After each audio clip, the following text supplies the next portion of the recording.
로마서 15장 14절 내 형제들아 너희가 스스로 선함이 가득하고 모든 지식이 차서 능히 서로 권하는 자임을 나도 확신하노라.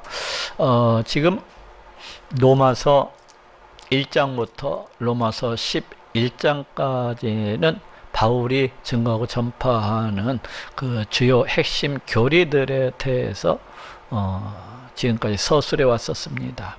그리고 로마서 12장부터 지금 15장 13절까지는 하나님의 백성, 하나님의 자녀된 자는 과연 이 땅에서 어떠한 삶을 살아가야 되는가에 대해서 지금까지 서술해 왔어요. 그런데 이제 14절부터서는 바울이 이 로마 서신을 로마 교회에 보낸 그 동기, 쓰게 된 동기에 대해서 얘기를 하고 있고, 또 장차 자신의 그 선교 계획에 대해서 밝히고 있는 것을 볼 수가 있고, 또 마지막 인사를 통해서 이 로마서 이 서신을 끝맺고 있는 것을 이제 보게 됩니다. 그래서 지금 14절은 이 편지를 쓰게 된 그 동기에 대해서 지금 이야기를 하고 있습니다. 내 형제들아, 지금 로마에 있는 그 기독교인들을 향하여서 형제들이라고 이렇게 부르고 있는 것을 볼 수가 있어요. 바울은 여기뿐만 아니라 로마서 곳곳에서 이 로마에 있는 기독교인들을 향하여서 형제들이라고 그렇게 호칭하는 것을 볼 수가 있고, 또 바울이 썼던 모든 서신서들 속에서도 기독교인들을 향하여서 이와 같이 형제들이라고 이렇게 부르고 있는 것을 볼 수가 있습니다. 저쪽 로마서 1장 13절에도 한번 찾아봅시다. 1장 13절에도 지금 형제들아 하고 이 로마 교회 교인들을 향하여서 형제들이라고 이렇게 아주 친근하게 이렇게 부르고 있는 것을 볼 수가 있어요. 또 로마서 7장 1절에서도 형제들아 하면서 이렇게 또 이와 같이 형제들이라고 부르고 있고, 또 8장 12절에서도 그러므로 형제들아 하면서 이렇게 부르고 있는 것을 볼 수가 있습니다. 그리고 이제 로마서에서만 이렇게 부르고 있는 게 아니라 고린도전서 1장 10절에서도 바울이 그 고린교 교회의 그 교인들을 향하여서 지금 형제들아 하고 이렇게 부르고 있는 것을 볼 수가 있고, 갈라디아서 1장 11절에서도 보건대 형제들아 하고 이 갈라디아 교인들을 향하여서 역시 마찬가지로 그 형제들이라고 이렇게 친근하게 호칭하고 또 부르고 있는 것을 볼 수가 있고, 또 저쪽 빌립보서 1장 12절에서도 형제들아 하면서 같이 그 빌립보 교인들을 향하여서도 형제들이라고 이렇게 부르고 있는 것을 볼 수가 있어요. 왜 이 모든 기독교인들을 향하여서 지금 바울이 형제들이라고 이렇게 가깝게 호칭을 하고 있는 것입니까? 그것은 우리 예수 그리스도 보혈의 공로를 믿는 자들은 모두 다 그 하나님 안에서 한 형제요 한 자매라고 그와 같이 이야기할 수가 있어요. 그렇지 않습니까? 우리는 모두 다 우리 하나님을 아버지로서 섬기는 하나님 안에서 난 자들이라고 이렇게 얘기할 수가 있어요. 그래서 우리가 예수 그리스도 보혈의 공로를 믿는 자마다 하나님의 백성이 되고 하나님의 자녀가 되는 것을 이렇게 볼 수가 있습니다. 그래서 우리는 모두 다 하나님 안에 있는 그 하나님의 자녀들이라고 이렇게 이야기할 수가 있습니다. 그래서 모든 기독교인들을 향하여서 지금 바울이 형제들아 하고 같이 친근히 이렇게 부르고 있는 것을 보게 됩니다. 이 땅에서 우리는 육신적 부모 밑에서 난 형제가 있고, 또한 저 하늘로부터 난 그 영적인 이런 형제 자매들이 있는 것을 볼 수가 있어요. 우리는 모두 다 하나님의 그 자녀들이라는 것을 잊어버리지 말고, 나도 자녀이고 내 옆에 앉은 사람도 자녀이고 누구나 그 하나님의 자녀들이라는 거. 그리고 이 자녀들이 이 땅에서 가지고 있는 물질의 그 양도 다르고 또 그 지위도 다르고 높고 낮은 자들이 있지만은 또 헐벗은 자들도 있지만은 모두 다 우리가 하나님의 형제들이라는 것을 하나님 안에서 그 형제들이라는 것을 잊어버리면은 안 될 것 같아요. 내가 하나님의 백성, 하나님의 자녀이듯이 나와 상대하는 교회에 나오는 모든 사람들이 다 모두 다 하나님의 백성이요, 하나님의 자녀라는 것을 잊어버리면 안 돼요. 그리고 또 하나는 이제 우리가 모두 다 성령 세례를 받은 자들로서 성령님께서 함께하고 계시지 않습니까? 그렇기 때문에 또한 우리는 그리스도의 한 지체된 자들이라는 것을 또한 잊어버리면 안 될 것 같아요. 자, 내 형제들아 너희가 스스로 선함이 가득하고, 보니까 선함이라고 하는 것은 이제 하나님 안에서 행하는 것이라고 할 수 있어요. 늘 우리 하나님을 갖다가 자기 눈에 보이지는 아니하지만은 그 하나님이 마치 자기 눈에 보이는 것처럼 마치 우리 하나님 앞에서 그렇게 살아가는 그런 삶이라고 할 수가 있습니다. 늘 하나님을 바라보면서 늘 하나님을 의식하고 생각을 하면서 그 앞에서 우리 하나님의 기뻐하시는 뜻을 쫓아서 살아가는 삶, 우리 하나님 앞에서 우리 하나님 말씀에 순종해서 살아가는 그런 삶이라고 할 수가 있어요. 좀 더 구체적으로 이야기하면은 우리 하나님을 갖다가 내 생명을 다하여서 내 목숨을 다하여서 사랑을 하고, 더 나아가서는 내 이웃을 갖다가 자기 몸처럼 그와 같이 사랑하는 그런 모든 삶들을 갖다가 바로 이 선함이라고 이렇게 이야기할 수 있습니다. 근데 로마 교회 교인들은 바로 이와 같이 우리 하나님 앞에서 살아가는, 그 하나님을 사랑하고 자기 이웃을 사랑하는 그렇게 선함이 가득 차고 넘치는 그러한 자들이었다는 것을 갖다가 이렇게 알 수가 있습니다. 또 그러지 못했다면은 또 그렇게 살라는 또한 권면이기도 하겠죠. 너희 스스로 선함이 가득한 삶, 우리 하나님 안에서 늘 하나님을 의식하고 생각하고 그 하나님을 의지함으로써 살아가는 삶, 그 하나님의 기뻐하신 뜻을 쫓아서 그 말씀에 순종해서 살아가는 삶을 가야 된다는 것을 은연중에 또한 권하고 있는 것이라고도 할 수가 있습니다.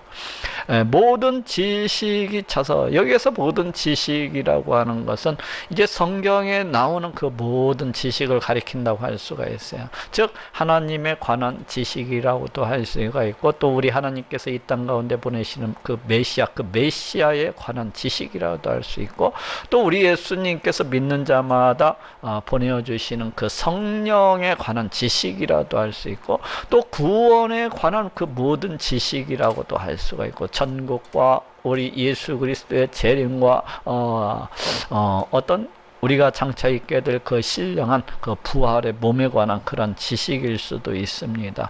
자, 오직은 복음에 관한 모든 지식이 차서 이게 가득 차고 넘쳐난다는 거요. 그러니까 능히 설하로 권하는 자임을 원하노라. 여기서 서로 권한다고 하는 것은 이제 이 복음의 지식을 가지고서 서로 논하고 서로 토로하고, 또 모르는 사람들한테는 가르치고 권면을 하고, 또 이와 같이 행해야 된다는 것을 서로 이렇게 권면하고 가르치는 그런 자들이라는 것을 바울도 확신한다는 거예요. 여기에서도 이 로마 교인들이 바로 이와 같이 복음으로서 충만한, 우리 하나님으로서 충만한, 예수 그리스도 또 성령 하나님으로서 충만한 이러한 자들이었다는 것을 갖다가 알 수가 있습니다. 그러면서 아주 그 복음의 지식이 뛰어나가지고 서로가 서로를 위하고 복음의 지식으로 서로를 갖다가 세우는 그러한 자들이었다는 것을 이렇게 알 수가 있어요. 그런데 또 한편으로는 바로 이러한 자들이 되어야 된다는 것을 은연중에 권면을 하고 있습니다. 너희가 모든 복음의 지식, 말씀의 지식, 하나님에 관한 거, 우리 예수님에 관한 거, 이 성령 하나님에 관한 거, 장차 되어질 일들에 대한 거, 이런 모든 복음에 관한 지식이 충만해야 될 것을 은근히 이렇게 그러면서 그러한 지식으로서 서로 권하고 가르치고 서로를 세우기 위해서 힘써야 된다는 것을 은연중에 권면하고 있는 그러한 말씀이기도 합니다. 나도 확신하노라 그러면서도 너네들이 바로 이와 같이 살아가고 있다는 것을 나도 잘 알고 있어. 왜 이런 얘기를 하는 것입니까? 자칫하면은 이 바울의 이러한 권면, 이 로마서 속에서 쓴 어떤 바울이 증거하고 전파하는 이 교리라든지 핵심 진리에 대한 이런 모든 것들이 자칫 로마 교인들이 생각하기에는 자신들을 갖다가 무시하고 멸시함으로 해서 바울이 이와 같이 이런 복음의 진리들을 갖다가 기록을 하고 하나님에 대한 거, 구원에 관한 거 이런 것들을 갖다 진술하는 것처럼 이렇게 들려질 수가 있었기 때문에 그래요. 그리고 바울이 이러한 것들을 쓰므로 해서 자기 자신을 높이고 자기 자신을 자랑하고 자기 자신을 증거하는 것처럼 그렇게 보여질 수도 있었기 때문에 그래서 바울이 내가 이렇게 너희들 앞에 나를 갖다가 자랑하기 위해서 나를 갖다가 나타내기 위해서 이러기 위해서 쓰는 것이 아니라는 겁니다. 또 한편으로는 너희들이 복음의 지식이 부족해가지고 너희들이 선함이 부족해가지고 서로 가르쳐주고 서로 이해하고 서로 권면을 하면서 이 복음을 갖다가 이 믿음을 갖다가 세워나가야 되는데 그러지 못할까 봐서 내가 이것을 갖다가 쓰고 있다. 이렇게 하면은 그쪽 로마서 교인들이 굉장히 기분이 상하고 나쁠 수도 있어요. 그래서 로마 교인들이 바울의 편지를 받고서 기분 나빠하지 아니하도록 나도 확신하노라 하면서 이렇게 말씀을 하고 있습니다. 이 바울이 굉장히 머리가 굉장히 좋은 사람이죠. 은근히 그러면서 한편으로는 너희가 이렇게 살아야 된다는 것을 갖다가 권하면서 너희가 선함으로써 가득하고 넘쳐야 된다. 너희가 모든 지식에 차서 서로 권하고 서로 그걸 갖다 믿음을 세워주기 위해서 서로가 가르치고 서로가 위하고 서로가 힘써야 된다는 것을 갖다가 은근히 이야기를 하면서도 기분 나쁘지 않게 이렇게 서술을 해나가고 있습니다. 그러나 내가 너희로 다시 생각나게 하려고 확신한다고 하면서 그러면은 확신하는데 왜 썼냐? 이렇게 물어볼 수가 있잖아요. 야, 확신한다면서 우리로 맨날 상대방을 무시하지 말고 멸시하지 말 것이며 서로 비판하지 말고 헤아리지 말 것이며 또 하나님을 사랑하는 것이 우리 기독교인의 기본 도리이다. 이웃을 갖다가 사랑하는 것이 우리 기독교인의 기본 도리이다. 이런 것들을 왜 썼는데? 하면서 또 반문할 수 있잖아요. 그래서 그 대답에 대해서 지금 바울이 뭐라고 대답하고 있습니까? 그 질문에 대해서 너희로 다시 생각나게 하려고 이걸 갖다 썼다는 거예요. 너희들이 이미 잘 알고 있지만 또 너희들이 이미 사람이 가득해서 또 모든 지식이 넘쳐나가지고 서로를 권면하고 이해하는 그러한 삶을 살고 있지만 너희들이 하나님을 사랑을 하고 더 나아가서 이웃을 사랑하는 그런 삶을 살아가고 있다는 거 나도 잘 알고 있지만은 내가 이것을 쓴 것은 너희들 하여금 그냥 다시 생각나게 하려고 이것을 갖다 쓴 거야. 이것도 어떻게 보면은 로마 교인들을 심히 배려하면서 이 글을 쓰고 있는 이 바울의 모습을 볼 수가 있습니다. 로마 교인들이 자칫 상처를 입지 아니하도록 자칫 자기들을 갖다 무시하고 자기들을 갖다가 밑에다 내려다보면서 이렇게 하는 그런 느낌이 들지 않도록 하기 위해서 그러면서 칭찬 비듯하게 하면서 또 한편으로는 이렇게 은근히 권면을 하고 그러면서 다시 생각나게 하기 위해서 썼다는 거예요. 너희도 이미 다 알고 있고 잘 실행하고 있지만은 내가 다시 한 번 더 그냥 생각나게 하기 위해서 이 글을 갖다 썼어. 이것은 어떻게 보면 또 한편으로는 상대방 사람들을 갖다가 먼저 생각하는, 이 편지를 받는 수신자들을 갖다 먼저 생각하는 이 바울의 따뜻한 마음, 그 배려심도 보이지만 또 한편으로는 바울의 이 겸손한 모습을 갖다가 이 글 속에서도 볼 수가 있습니다. 결코 이 글이 자기 자신을 막 자랑하고 자기 자신을 갖다가 높이기 위해서 쓴 글이 아니라는 것을 지금 바울이 계속해서 이렇게 얘기를 하고 있어요.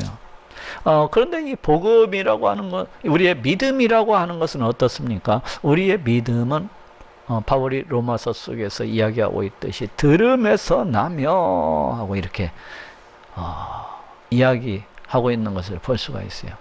우리의 믿음은 하나님의 말씀을 듣고 또 들음으로 해서 이렇게 나고 자라나는 것을 보게 됩니다.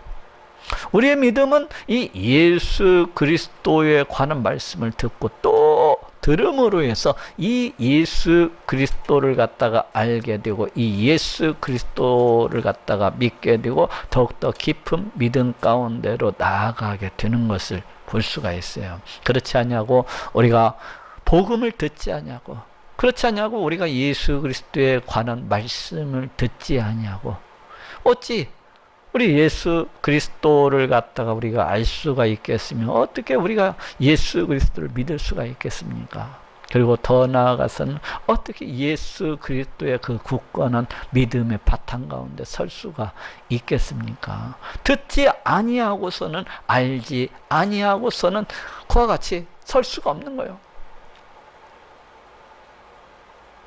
그래서 이 복음이라고 하는 것, 우리 하나님의 말씀이라고 하는 것은 자꾸 반복해서 듣고 또 들어야 됩니다. 아는 것도 반복해서 또 듣고 또 들어야 돼요.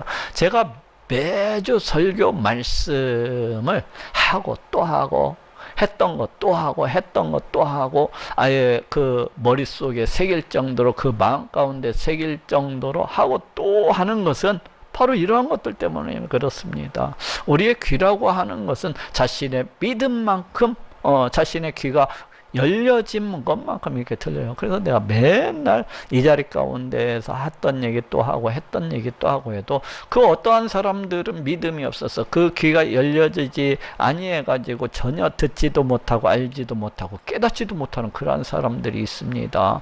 그래서 그러한 사람들을 위해서 계속해서 했던 이야기이지만 반복해서 이야기를 합니다. 왜 그렇습니까? 그 사람이 어느 날인가는 우리 하나님께서 은혜를 주심으로 해서 그 말씀의 의미를 깨닫고 예수 그리스도를 믿는, 예수 그리스도의 그 굳건한 터전 가운데 나아갈 수 있지 아닐까 해서 계속해서 반복해서 이야기하고 또 반복해서 또 이야기하는 것입니다. 그 귀가 열려질 때까지. 지금 바울도 역시 마찬가지입니다. 여기에서 너희들이 이미 다 알고 있지만은 내가 이것을 갖다가 다시 생각나게 하기 위해서 썼다는 거예요. 그것은 바울이 이 로마서 교인들이 올바른 그 진리 위에 서기를 바라는 그런 간절한 마음이 있기 때문에 그래요.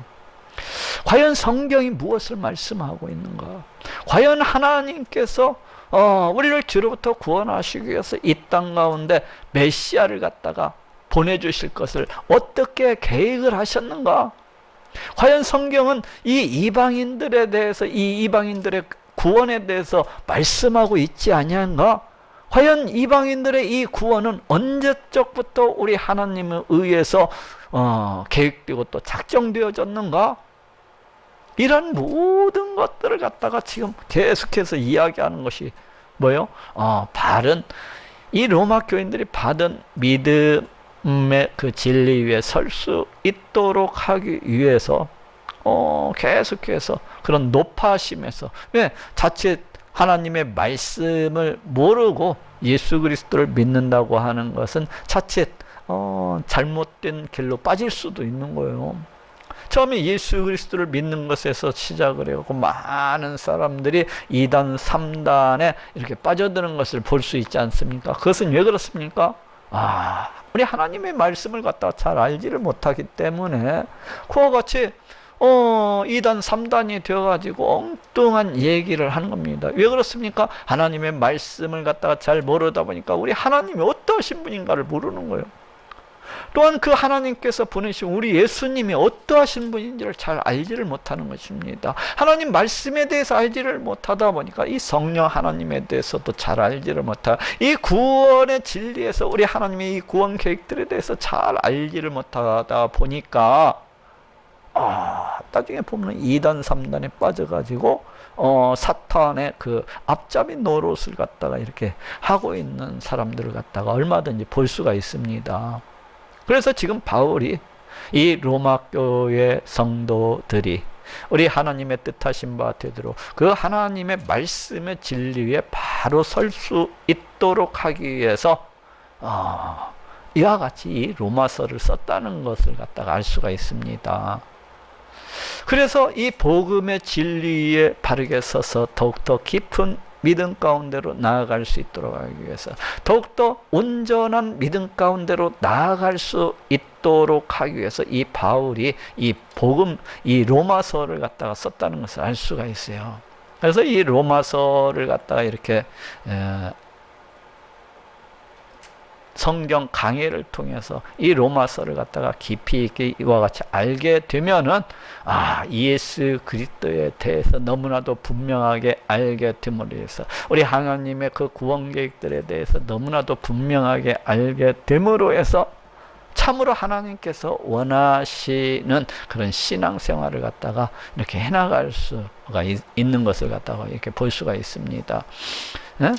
그래서 이 바울이 다시 생각나게 하려고, 너희들이 이미 알고 있지만 다시 생각나게 하려고, 그렇지만 실은 이 말씀 속에서도 로마 교인들을 갖다 기분 나쁘게 하지 아니하고자 하는, 자칫 자기를 높이고 자기를 갖다가 자랑하고자 하는 이 바울을 갖다가 오해할까 봐서, 또 그들을 갖다가 무시하고 멸시하면서 이런 것들을 썼지 않을까 하는 그런 높아심, 그걸 갖다 염려함으로 해서 그렇지만은 또 한편으로는 이들이 바른 진리 가운데 서기를 바라고, 그래서 뜨거운 믿음 가운데 나아가기를 원하는 이 바울의 마음을 갖다가 엿볼 수가 있어요. 하나님께서 내게 주신 은혜를 인하여 더욱 담대히 대강 너희에게 썼느니. 그리고 이제 바울이 이 로마서를 갖다가 기록한 주요한, 그러면서도 어떠한 바울은 이 로마서를 기록하면서 약간의 그 망설임 같은 게 있는 것입니다. 어떠한 망설임이면 지금 줄곧 얘기했잖아요. 앞에서 이야기는 혹시 나를 갖다가 오해를 하지 않을까. 이 바울이 자기를 높이려고 이 로마서를 써서 우리한테 편지 보냈거나, 아니면 우리를 갖다가 무시하고 멸시해서 이와 같은 편지를 썼구나, 이렇게 할 수가 있잖아요. 그런데 그에 대한 염려가 있어서 이 로마서를 쓰는 데 있어서 조금 주저함이 없지 않아 있었다는 것을 알 수가 있어요. 하나님께서 내게 주신 은혜를 인하여 더욱 담대히 대강 너희에게 썼다는 거예요. 내가 너희들에게 이 로마서를 더욱더 용기를 내서 이와 같이 썼다는 겁니다. 더욱 담대히라고 하는 건 더욱 용기를 내가 내어가지고 이 편지를 너희한테 썼다는 거예요. 대강이라고 하는 것은 어떤 줄거리, 부분, 일부분, 그러니까 바울이 증거하고 전파하는 그 복음의 진리 중에서 일부분, 그 핵심 줄거리를 갖다가 이와 같이 썼다는 것입니다. 근데 앞에 이제 하나님께서 내게 주신 은혜를 인하여, 과연 이 은혜가 그럼 어떤 은혜입니까? 두 가지를 생각해 볼 수가 있어요. 그 한 가지는 우리 하나님께서 이 바울이라는 사람을 구원해 주시고, 또 구원해 주셨을 뿐만 아니라 이방인의 사도로서 세워주신 이 은혜, 이걸 갖다가 1차적으로는 가리킨다고 할 수가 있습니다. 바울은 우리 하나님께서 이방인들을 위해서 세우신 사도라고 할 수가 있어요. 즉 바울의 사명은 이방인들을 갖다가 이방인들에게 복음을 증거하고 전파함으로 해서 예수 그리스도를 이방인들이 받아들여서 우리 하나님께로 나올 수 있도록 하는 것, 이것이 바울의 사명이라고 할 수가 있잖아요. 그렇기 때문에 이방인들을 위해서 지속적으로 어떻게 해야 되는 겁니까? 이방인들이 듣든지 아니 듣든지 이 바울의 사명은 증거하고 전파하는 것입니다. 그러니 로마서 교인들한테 편지를 쓴 이유 중에 하나도 그래요. 이 로마 교회는 이방인들이 주축이 된 그런 교회라고 할 수가 있습니다. 그렇기 때문에 바울의 입장에서는 이 이방인들이 주축이 된 이 로마 교회 성도들을 전혀 모른 척하고 이렇게 할 수도 없는 거예요. 그건 바울이 자신의 사명을 갖다가 망각하는 일과도 같아요. 그래서 자신의 그 어떤 이방인들에게 복음을 증거하고 전파해야 되는 그런 사명이 있기 때문에 더욱더 용기를 갖다 내서 쓸 수밖에 없는 거예요. 로마 교회 성도들이 자칫 오해를 하고 오해를 불러일으킬 수도 있는 문제이기는 하지만 이 바울이 자신이 맡고 있는 그 사명 때문에 여하치 쓸 수밖에 없는 저쪽 한번 찾아봅시다. 사도행전 9장 15절. 주께서 가라사대 가라 이 사람은 내 이름을 이방인과 임금들과 이스라엘 자손들 앞에 전하기 위하여 택한 나의 그릇이라. 지금 이 말씀은 이제 바울이 우리 기독교인들을 핍박을 해서 다메섹 도상에게까지 나아가서 그 기독교인들을 갖다가 잡아오고자 했을 때 이제 그 다메섹에 가던 와중에 부활하신 우리 예수님을 갖다가 만나게 됩니다. 그래서 이제 눈이 멀게 되었는데 아나니아라고 하는 우리 예수님의 제자에게 우리 하나님께서 나타나셔서 이제 바울을 갖다가 안수해서 눈을 뜨게 하라면서 주시는 말씀이 이 바울이 어떠한 사람인지, 그렇지 않습니까? 기독교인들을 갖다가 잡아서 예루살렘 가운데 끌고 오자 하는 그 사람한테 가서 안수를 해주라고 하니까 이 아나니아라고 하는 사람은 두려울 수밖에 없는 겁니다. 이 사람들이 우리 같은 사람 붙잡으러 왔는데 가서 안수해서 눈 뜨게 해주라냐 하면서 두려워할 수가 있어요. 그럴 때 우리 하나님께서 이제 나타나셔서, 곧 우리 예수님이 나타나셔서 이 아나니아에게 내 택한 그릇이다. 그러니까 네가 그렇게 두려워할 거 없고 염려할 것도 없고 가서 안수해서 눈을 뜨게 해주라면서 바울의 사명이 어떠한 사명인지를 갖다가 이렇게 알려주고 있는 것을 볼 수가 있어요. 이처럼 바울이라고 하는 사람은 순전히 우리 하나님의 은혜로 인해서 우리 예수님을 갖다가 알고 우리 예수님을 갖다가 믿은 사람이라고 할 수가 있습니다. 우리 기독교인들을 갖다가 잡아 죽이고 핍박을 하고 우리 기독교인들을 갖다가 못 살게 구는 그러한 사람이 우리 기독교인들을 갖다 핍박하는 데 있어서 가장 앞장섰던 그러한 사람이 이와 같이 예수 그리스도를 믿고 우리 하나님의 그 계획 가운데 들어오게 된 것은 순전히 우리 하나님의 은혜라는 것을 갖다가 알 수가 있어요. 우리 하나님의 은혜라는 걸. 자, 저쪽 또 한 군데 찾아봅시다. 고린도전서 15장 10절. 그래서 바울은 자신이 그렇게 극악무도한 기독교인들을 핍박을 하는 그런 자였었는데 그와 같이 이제 나중에 우리 예수님께서 불러주셔서 자신을 갖다가 알게 하시고 우리 예수님을 믿게 해주심으로 해서 자신을 갖다가 하나님의 백성 삼아주시고 하나님의 자녀 삼아주셨을 뿐만 아니라 더 나아가서 복음을 증거하고 전파하는 그 사도로서 이렇게 불러주신 것에 대해서 늘 이에 대해서 감사한 마음을 갖다가 이렇게 갖고 있었던 것을 볼 수가 있습니다.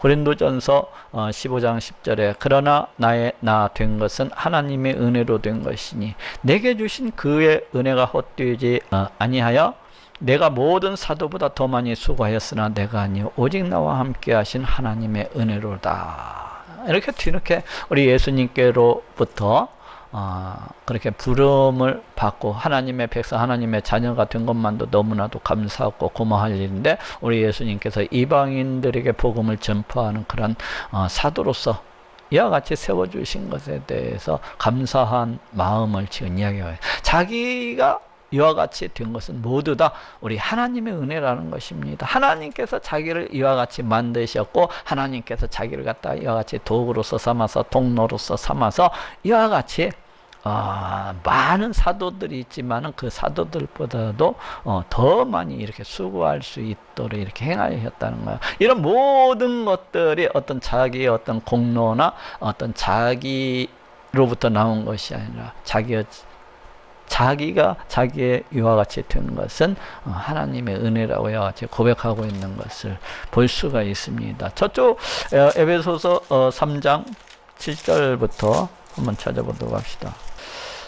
에베소서 3장 7절 8절 9절 여기에서도 이 복음을 위하여 그의 능력이 역사하시는 대로 내게 주신 하나님의 은혜의 선물을 따라 내가 일꾼이 되었노라. 바울 그 자신이 우리 하나님의 일꾼, 복음의 그 일꾼이 된 것은 우리 하나님의 은혜라고 그렇게 얘기를 하고 있습니다. 우리 하나님께서 자신에게 주신 그 순전한 선물이라고 이렇게 이야기하고 있는 것을 볼 수가 있어요. 그러면서 모든 성도 중에 지극히 작은 자보다 더 작은 나에게 바울 자기 자신은 기독교인들을 갖다가 핍박을 하고 기독교인들을 갖다가 못살게 구고 그 핍박에 앞장섰던 자임에도 불구하고 다시 이야기하면 성도들 중에서도 가장 작은 자라고 할 수 있는 자신에게 이와 같은 은혜를 주셨다는 거예요. 어떤 은혜? 하나님의 일꾼으로서 세워주셔서 복음을 증거하고 전파할 수 있도록 이러한 은혜를 주셨다는 것입니다. 주신 것은 증량할 수 없는 그리스도의 풍성을 이방인에게 전하게 하시고 여기에서도 지금 바울이 그 사명이 나타나고 있는 것을 자신의 사명은 우리 하나님께서 이와 같이 큰 은혜를 갖다가 주신 것은 예수 그리스도의 그 풍성함을 이방인들에게 전하게 하도록 하기 위해서 이와 같이 주셨다고 지금 이야기를 하고 있습니다. 영원부터 만물을 창조하신 하나님 속에 감추었던 비밀의 경륜이 어떤 것을 드러내게 하려 하십니다. 우리 하나님께서 영원 전부터 우리 하나님의 구원 계획에 대해서 지금 말씀을 하고 있어요. 그렇지 않습니까? 하나님께서는 영원 전에 영원히 죽을 수밖에 없는 우리 인간을 구원하시기 위해서 그 구원 계획을 갖다가 세우시고 그 구원 계획을 갖다가 이끌어 오신 것을 볼 수가 있습니다. 이 우리 하나님의 이러한 구원 계획은 구약 성경 가운데 아주 자세하게 드러나고 나타나고 있는 것을 볼 수가 있어요. 아담이 정죄받는 자리에서 앞으로 우리 하나님께서 보내시는 메시아가 여자의 후손으로서 오시게 될 것을 말씀하고 계신 것을 볼 수가 있고 또 아브라함을 불러서 그 아브라함의 후손을 통해서 이 세상 만민이 구원받게 될 것을 우리 하나님의 백성 우리 하나님의 자녀가 될 것을 그와 같이 말씀하고 계신 것을 볼 수가 있고 또한 하늘의 별과 같이 바닷가의 모래와도 같이 아브라함의 자취를 쫓는 그 아브라함의 후손들이 이제 하나님 나라에 들어오게 될 것을 갖다가 이렇게 말씀하고 계신 것을 볼 수가 있고 또 모세를 통해서 그 모세의 제사 제도들을 통해서 또 절기와 많은 안식일과 이러한 것들을 통해서 장차 이 땅 가운데 오시는 그 사역에 대해서 메시아의 사역에 대해서 이렇게 말씀하고 계신 것을 볼 수가 있고 또 수많은 선지자들을 통해서도 이 땅 가운데 보내시는 이 메시아에 대해서 그 메시아 시대에 대해서 사람들의 반응에 대해서 이런 아주 세세하게 우리 하나님께서 이렇게 구원 계획을 갖다가 베풀어 나가시는 것을 볼 수가 있습니다. 이는 어떻게 보면은 말씀에 감추인 비밀이라고 할 수가 있어요. 근데 하나님께서 바울에게 은혜를 갖다가 주셨던 것을 볼 수가 있습니다. 어떤 은혜입니까? 이제 사도로서 이방인들에게 복음을 전파하기 위해서 우리 하나님께서 바울을 갖다가 세우셨을 뿐만 아니라 또한 말씀을 갖다가 깨닫게 함으로 해서 이 구약 성경을 통해서 보여지고 있는 이 구원 계획의 비밀을 갖다가 알고 깨달을 수 있도록 이렇게 인도해 주셨던 것을 갖다가 볼 수가 있습니다. 그래서 지금 1차적으로는 우리 하나님께서 주신 이 은혜라고 하는 것은 바울을 갖다가 구원해 주실 없을 뿐만 아니라 그 이방인의 사도로서 이렇게 세워주신 것을 가리키고 있다고 할 수가 있고, 그리고 또 하나는 바로 여기에서처럼 그 말씀의 비밀을 알게 해주셔서 그 복음의 비밀을 선포하게 하신 것이라고 할 수가 있습니다. 바울은 원래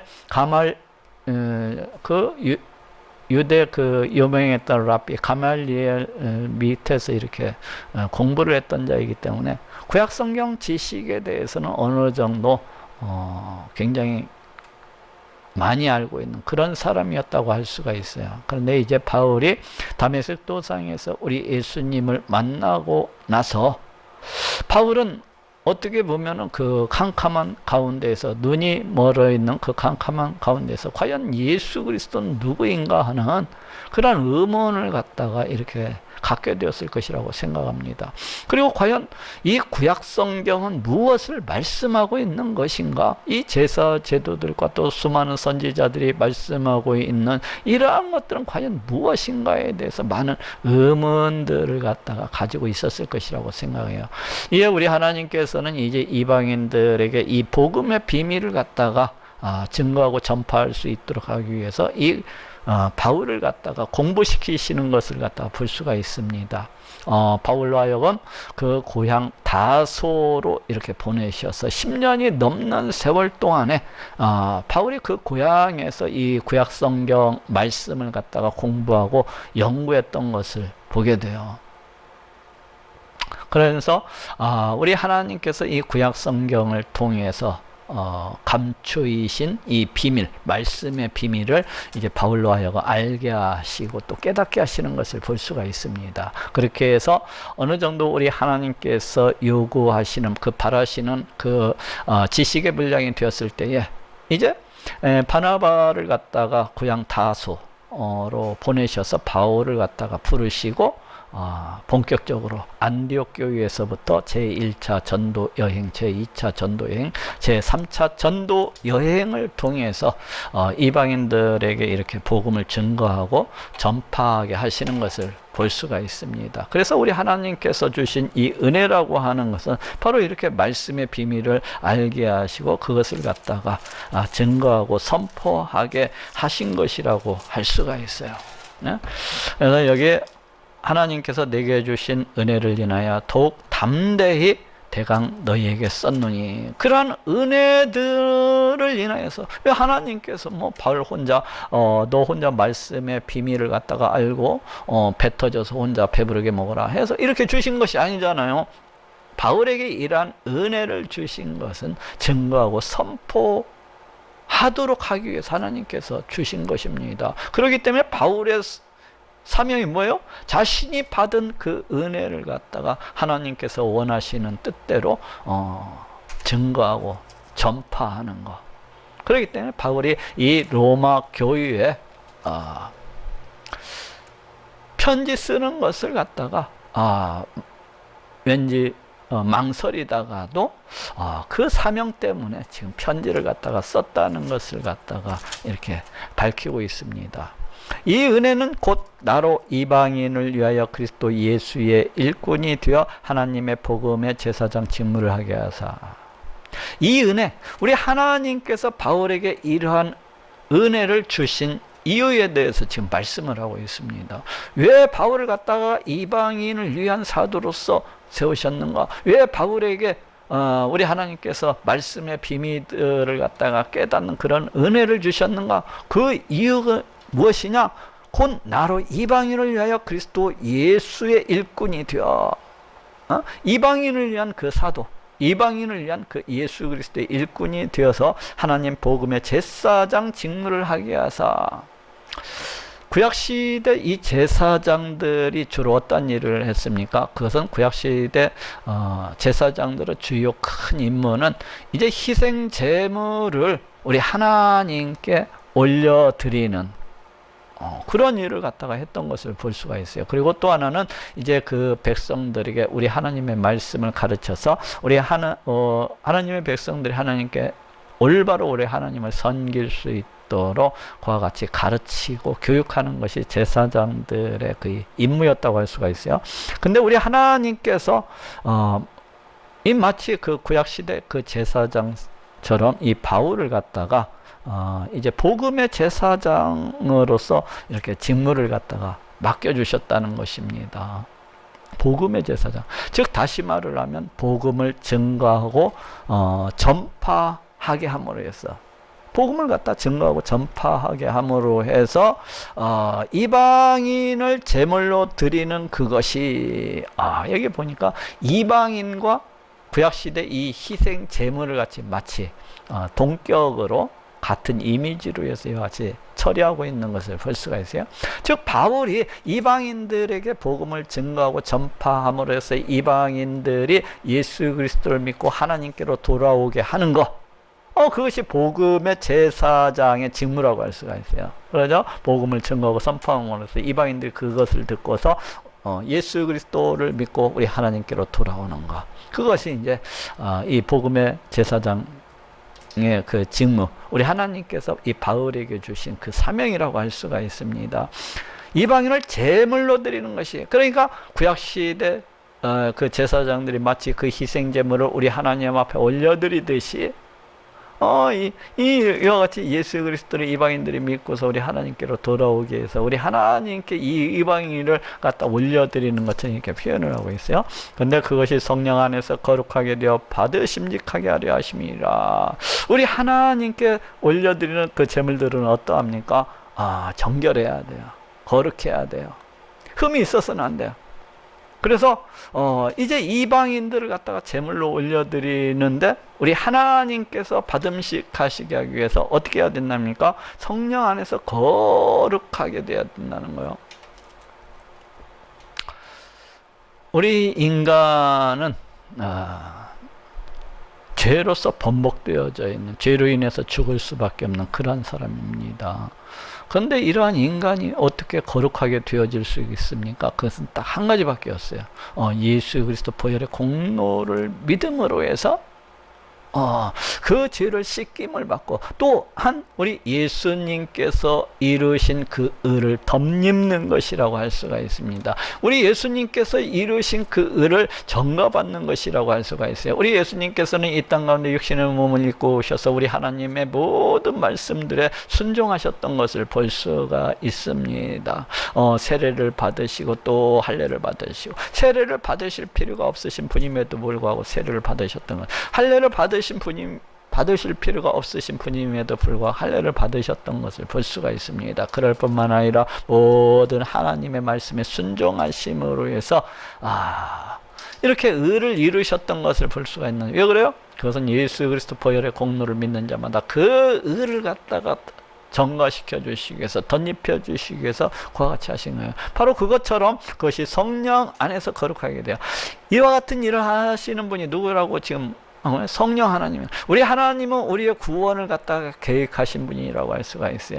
우리 예수님은 우리 하나님의 구원 계획을 쫓아서 이 땅 가운데 오셔서 그 구원 계획을 갖다가 완성하신 그러하신 분이시라고 할 수가 있습니다. 성령 하나님께서는 우리 예수님께서 이루신 그 구원을 예수 그리스도를 믿는 모든 자들에게 적용시켜 주시는 그러하신 분이라고 할 수가 있어요. 그 성령 하나님께서는 우리 가운데 오셔서 우리로 하여금 우리 하나님의 말씀을 깨닫게 하십니다. 우리 하나님이 어떠하신 분인지, 우리 예수님이 어떠하신 분이신지, 또 우리 하나님께서 베푸신 구원이 어떠하신 것인지, 우리 인간의 상태가 어떠한 것이, 이런 모든 것들을 다 깨닫게 해주셔서 마치 몽학선생처럼 우리를 갖다가 예수 그리스도에게로 인도해 주시는 것을 볼 수가 있습니다. 그것이 성령님께서 하시는 일이야. 그렇게 함으로 해서 우리 성령 하나님께서 예수 그리스도 보혈의 공로를 갖다가 믿을 수 있도록 그렇게 하심으로 해서 죄 씻음을 받고 거룩하게 되어질 수 있도록 그렇게 역사하시는 것을 볼 수가 있어요. 그래서 지금 바울이 이와 같이 복음을 증거하고 전파함으로 해서 이 이방인들이 성령 안에서 거룩하게 되어서 하나님께 드려질 수 있도록 이렇게 하기 위해서 하나님께서 이 바울들에게 은혜를 갖다가 주셨다는 것입니다.